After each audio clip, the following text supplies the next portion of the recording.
Ukraine ने जंग के लिए विदेशी लड़ाकों को ऑफर दिया है। सेना में लड़ने के लिए मिलेगी यूक्रेनी नागरिकता। नेशनल गार्ड अज़ोव बटालियन में शामिल हो सकते हैं विदेशी लड़ाके।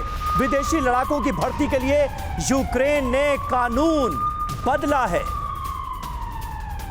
तो देखिए, ये बड़ी खबर सामने आ रही है और यूक्रेन से ये खबर सामने आई है। कल हमने आपको बताया था कि रूस सेना में भर्ती के नियम कायदे कैसे बदल रहा है और वहां पर भी अग्निवीर स्कीम की तरह सैनिकों की भर्ती की जा रही है तैयारी। अब देखिए, यूक्रेन जो है वो नागरिकता का ऑफर दे रहा है सैनिकों के लिए। रूस यूक्रेन की जंग किसकी रणनीति में फिलहाल दम नजर आ रहा है, ये जरा परखने की कोशिश करते हैं। ज़ेलेंस्की विदेशी लड़ाकों को ऑफर देते हुए नजर आ रहे हैं। पुतिन रूसी लोगों को जंग लड़ने का ऑफर दे रहे हैं। जंग के बीच दोनों देशों की स्ट्रैटेजी समझिए। रूस से लड़े तो मिलेगी नागरिकता, ये ऑफर दे दिया है प्रेसिडेंट ज़ेलेंस्की ने। पुतिन कहते हैं जंग लड़े तो चुनावी टिकट मिलेगा। वो तमाम सैनिक जो यूक्रेन के खिलाफ जंग के मैदान में लड़ रहे हैं, उन्हें रूस की हर पार्टी टिकट देकर संसद भेजने की तैयारी करेगी। ज़ेलेंस्की कहते हैं विदेशी लड़ाकों के लिए हमने ये कानून बदला है। विदेशी लड़ाके लड़ेंगे यूक्रेन में, उन्हें मिलेगी यूक्रेन की नागरिकता। पुतिन कहते हैं 21 से 30 साल के लोगों की भर्ती का नया नियम जो है वो अब जारी किया जाएगा। अग्निवीर योजना की तर्ज पर भर्ती होगी। ज़ेलेंस्की कहते हैं नेशनल गार्ड अज़ोव बटालियन में न्योता दिया जाएगा, यानी जो ये तमाम बटालियंस हैं यूक्रेन की, उनमें उन्हें मौका दिया जाएगा भर्ती का और नागरिकता का भी प्रावधान किया गया है।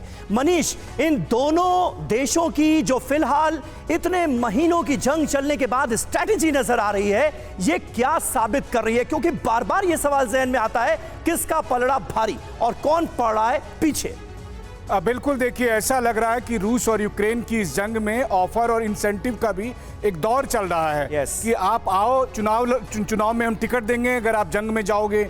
वहीं दूसरी तरफ अब ज़ेलेंस्की कह रहे हैं उन विदेशी लड़ाकों को कि आप दुनिया के किसी भी मुल्क के हों, आप यूक्रेन आइए, हमारी सेना के साथ लड़िए, हम आपको सिटीजनशिप देंगे। इससे पहले अच्छी खासी रकम तो उन्हें दी ही जा रही थी। तो इस तरह के तमाम जो लुभावने ऑफर हैं वो इसलिए दिए जा रहे हैं क्योंकि ये जंग अब और ज़्यादा विभत्स होती जा रही है, भीषण होती जा रही है और कैजुअलिटी बहुत ज़्यादा होती जा रही है।